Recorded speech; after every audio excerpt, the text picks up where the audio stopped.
Welcome to The Courage Effect. I'm Suzanne Weller, and this is a show about growth and unleashing what's possible.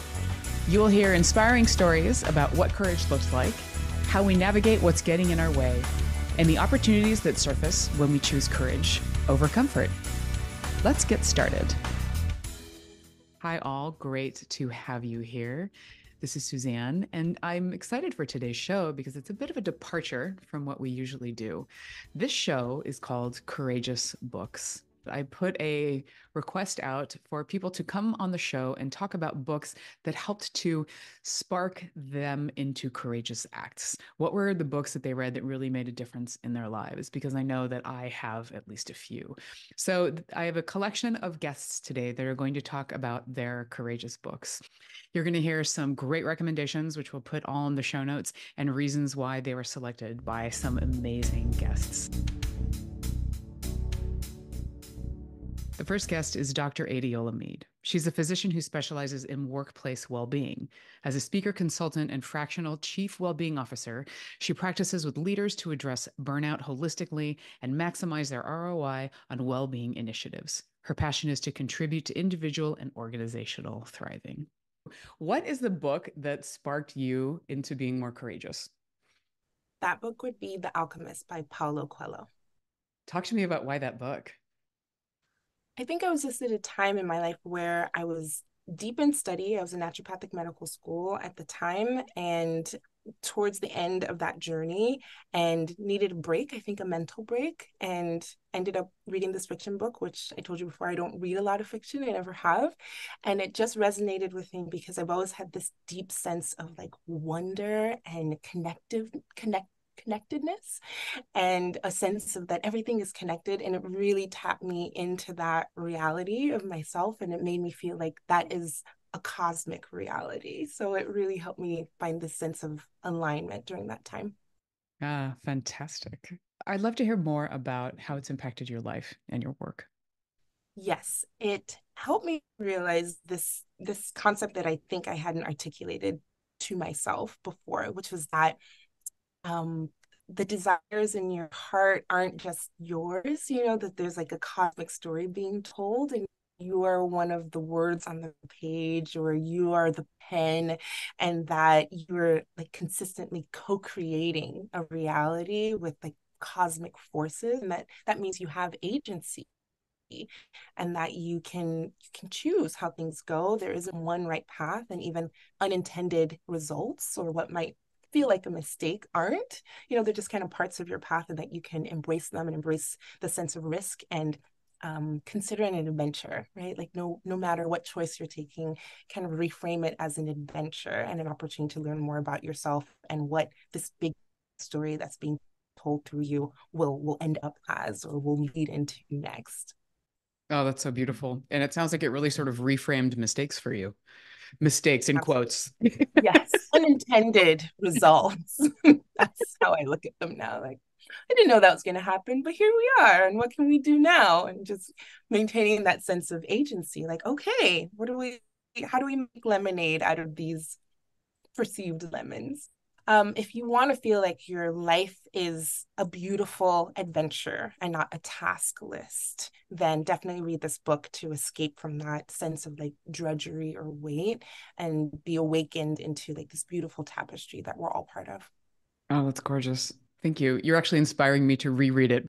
So, yeah, thanks for having me.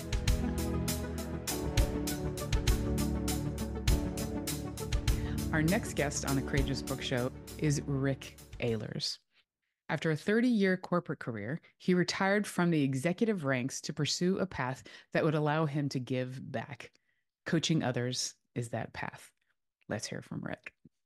There were a lot of books that sort of got me into the space of thinking about what I wanted to do with the rest of my life. So, like most of us, someplace in my mid 40s, I started to have that yearning with, there's just got to be more than what at that time was the corporate rat race. And the book that I chose is a very different take on how you think about making a big change in your life. And the book that I chose was The Second Half of Life, Opening the Eight Gates of Wisdom by Arrien. What I liked about this and how it contributed to courage was because it presents a very spiritual aspect for what you want that second half of life to look like. And what it did was it gave me the courage to look beyond just doing something different with my career. So it takes you deep into all the things that we think about as we age and all the things that become more important to us. And so it sort of gave me permission of sorts to look more broadly at what I wanted to do with the rest of my life. Nice. All right. What are the 8 gates? Each gate is its own chapter in the book, and each gate has a different set of topics or considerations that we think about. And so it's a full sensory experience as you read it. And it just really expanded, at least it did for me, the way I think about what I want the rest of my life to look like. And to be much more courageous about being intentional and purposeful about the things that I do. And that's all things, do I want to go do creative things? And what does that look like? What do I want to do for profession or vocation? How do I want to give back? All of those things are woven into this. Yeah. And the other thing that's really beautiful about it is that at the end of each gate or chapter, she gives you questions to think about, journaling prompts, um, sort of artistic themes and things in literature that you might go explore. And so it really sets up a really nice way of looking at life through a different lens. And she does it beautifully. It almost sounds like it's this beautiful experiential guide. It is. And when you're like most of us, we grow up in a hard charging corporate life, fast pace, all of those other things that we describe. Reading a book like this is a very different experience. So if you're already at that point where you're looking at doing something different and reshaping your life, this just gives you a lot of permission to take a much broader view of that. And I didn't just change what I do, I changed my entire life. I built a life that provides the foundation for art. Nice. It sounds like it put words to a lot of the things that you were feeling. And as you just said, gave you permission. It gives you words, it gives you visioning. She takes you to these places and it unlocks the imagination and it's peaceful and calm. And the other thing that I think was probably most striking about the book is it is intentionally spiritual without being over the top. And she presents it in a way that that's a natural part of being human. Mm. We're spiritual beings having a human experience, and she really elevates that perspective, but Beautiful. still makes it very useful. Yeah. Sounds like it's beautiful and practical. So I love that And practical. Yeah. yeah. Okay. Well, I'm definitely adding it to my list because it's a new one for me. And being in middle age, second half of life, it's Well, in the appropriate. second half of life, that moves for all of us because for some of us it comes a little later. But the whole point is when you're at that point when you want to, relook at things. Yeah. As your kids are leaving for college and whatever that looks like. It's a great. I love that. I love that it's something that you can use at various points, various milestones. So Yeah. thank you for calling that out. Yeah. All right. So the second half of life, opening the 8 gates of wisdom by Angelus Arrien. Yep. All right. Thank you so much, Rick. Thanks for the opportunity and be well. My next guest is Melanie Vargas. Melanie is the founder and CEO of Radical Ignition, an executive coaching and leadership development firm. She's had an illustrious career that has spanned more than 2 decades and has cultivated her craft as a C-level human resources and organizational development luminary. Melanie, a dear friend of mine and fellow coach, so curious to hear about what book sparked you into courage. Yes, well, the book that I'm excited to talk about is Playing Big by Tara Mohr. This book really resonated for me. In fact, Suzanne, you recommended this book to me years ago, and it was a book that I picked up to read for some of my clients, and that it ended up really sort of resonating for me. Talk to us a little bit more about why it speaks to you. Oh, so many reasons. She Tara really talks about one of the things that stood out for me in the beginning of the book is how she talks about how our inner lives shape our outer realities, and I believe that to be true as in my work as a coach. And she's really working to bring forward women's voices. So it's really a book that's focused on helping women to find their voice, to address their inner critic and where they're absent, because she believes that those voices will help create a better world. And, as a woman who, is in her mid 50s and who has spent that work, a lot of my life kind of fighting that, it's the entire book just really resonated for me for so many reasons. Well, and it sounds like too, it also came at the right time. Yeah, it definitely did. There's a chapter on callings.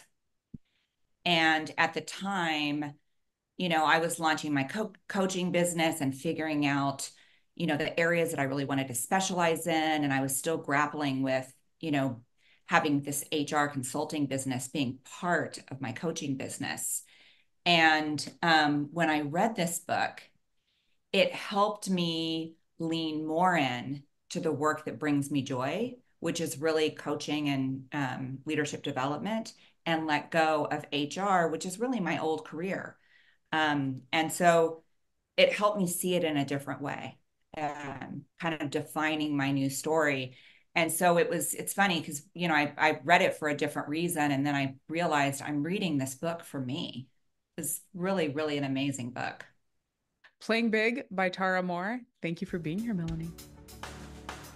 Hi, everyone. You're listening to The Courage Effect. We're going to cut for a quick ad break. We will be back in a minute. Stay tuned. Courage takes on many forms. I believe that one of the most courageous things that we can do is recognize when we need help and seek out support. Is something interfering with your happiness or keeping you from achieving your goals? If you're going through a hard time, possibly struggling with depression or anxiety, therapy can give you tools to approach your life in a very different way. That's why I'm excited to tell you about today's sponsor, BetterHelp. BetterHelp's mission is to make therapy more affordable and accessible.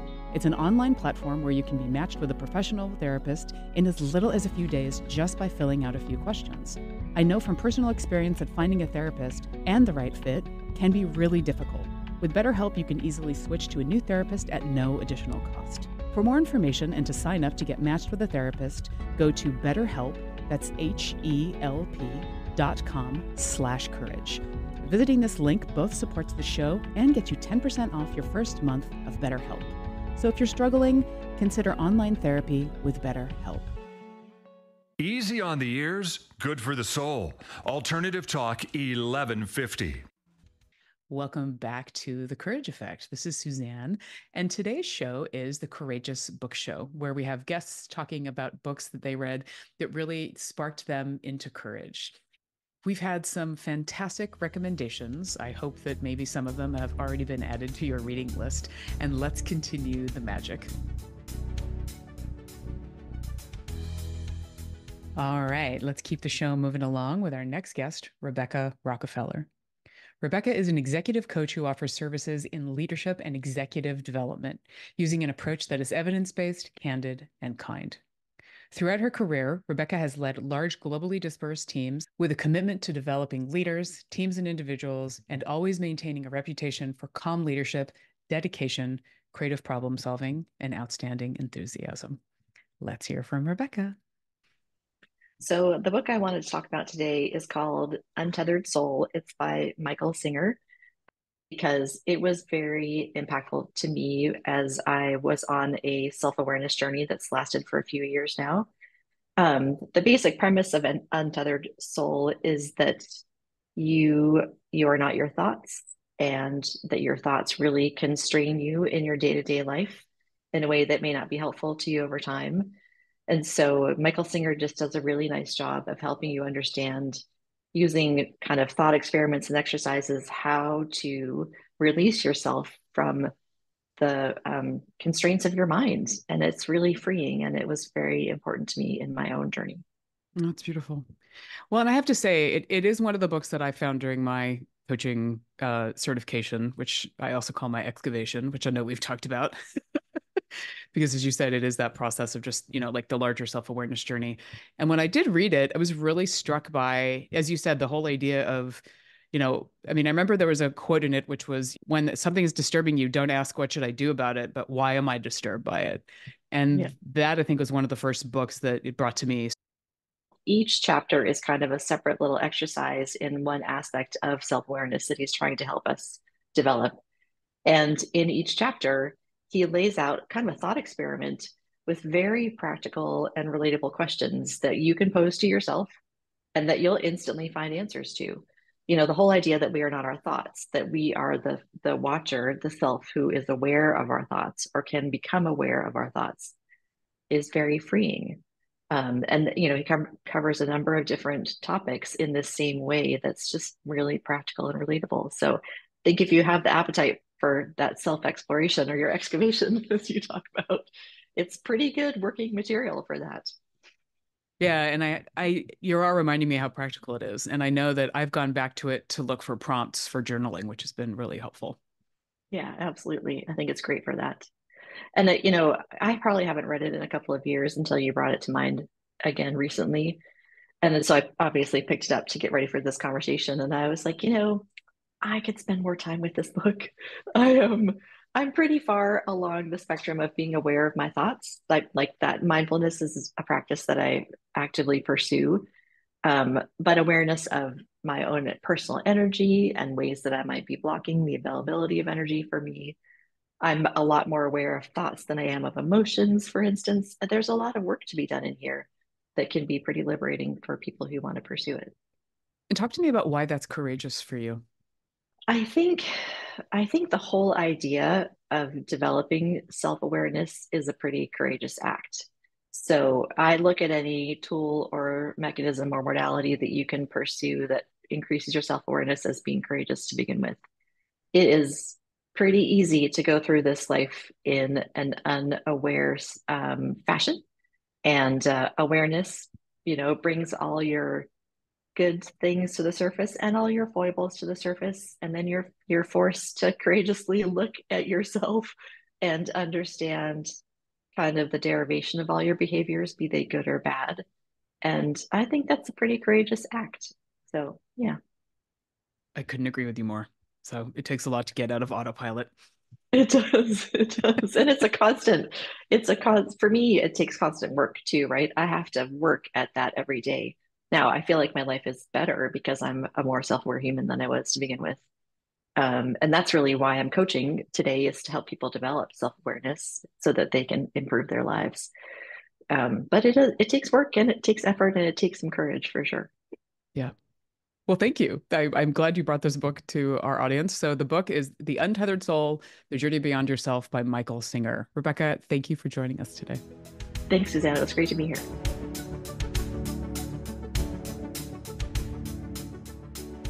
Our next guest is Jenna Taylor. Jenna works as the development lead for the Google Food Program, where she focuses on defining scalable solutions for the future of food service and hospitality. Jenna, tell us about your book. Hi, thanks so much for giving me this chance to talk about one of my very favorite books of all time. I chose Daring Greatly by Brené Brown. I read it many years ago, but when you asked this question, I reflected on how it had affected me at the time and actually read it again.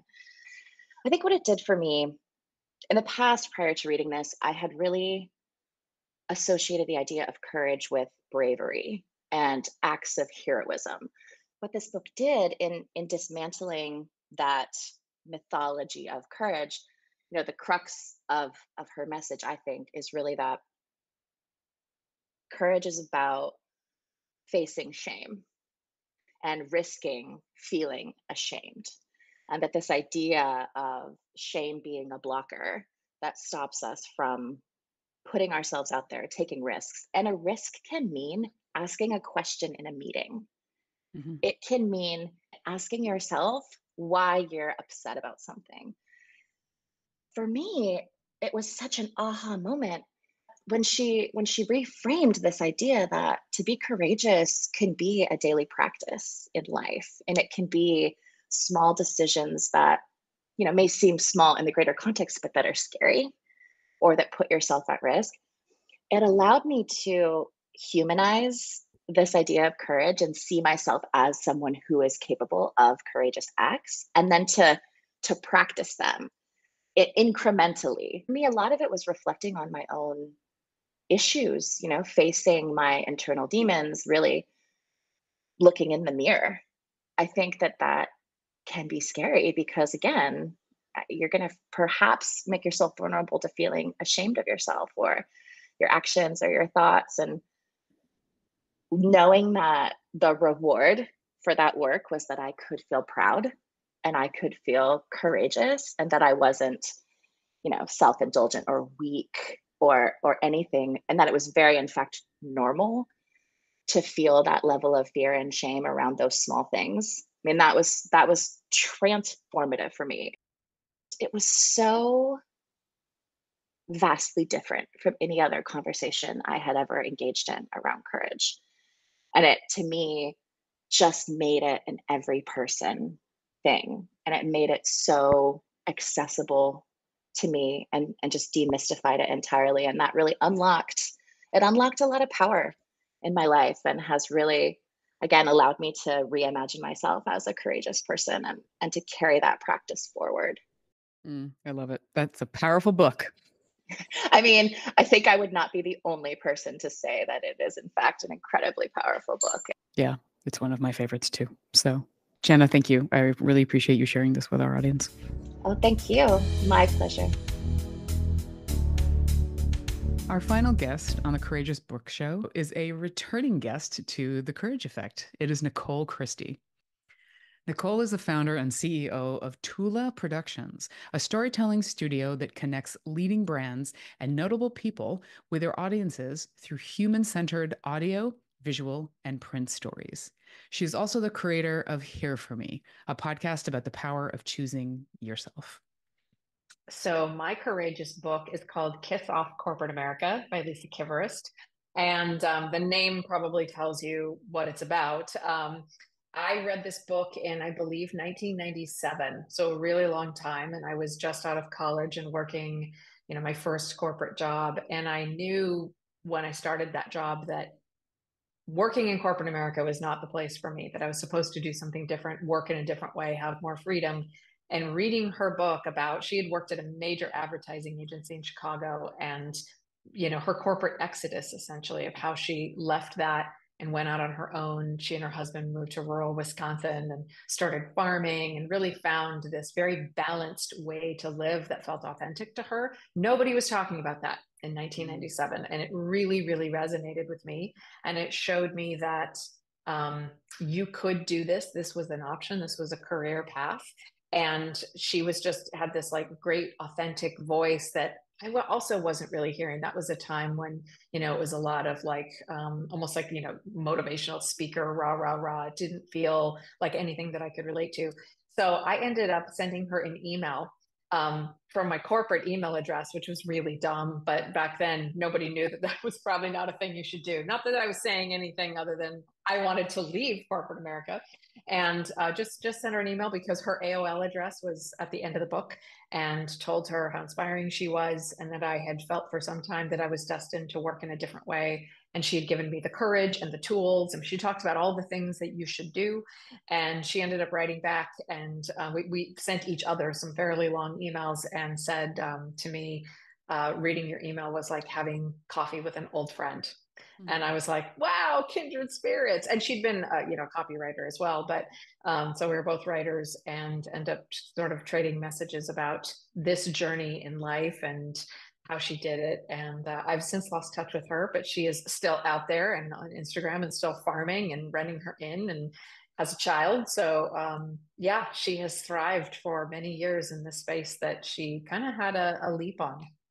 Well, and it sounds so emboldened too. I mean, kiss off, that's also a little bit dated, I think, phrase-wise, but like, Oh yeah. It's as soon as you said this is the book you wanted to talk about, I'm like, okay, I really want to know who wrote this. What is this Yeah. about? So, but it definitely Yeah. sounds really empowering and emboldening. So that's great. Yes, agree with that 100%. Awesome. All right. Well, it's going on my bookshelf now.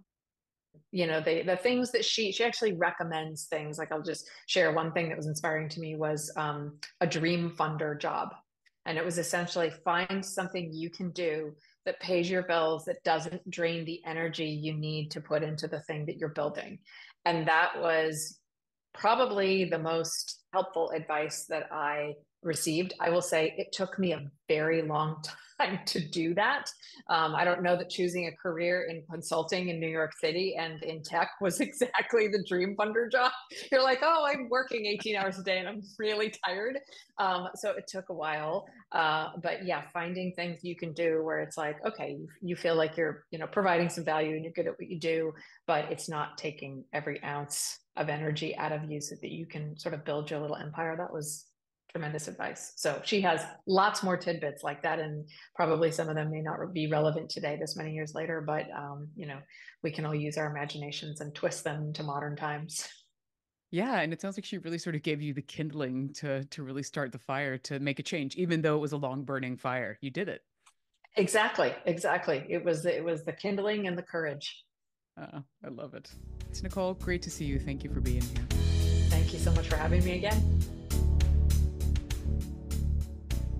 All right. Such a wonderful show. I am so inspired by all of my guests today, and I so appreciate them being here to share. And thanks to all of you for listening. I'm hoping that maybe you decide to add some of these books to your bookshelf. And let me give you a list of what they are, and we will also add them to the show notes.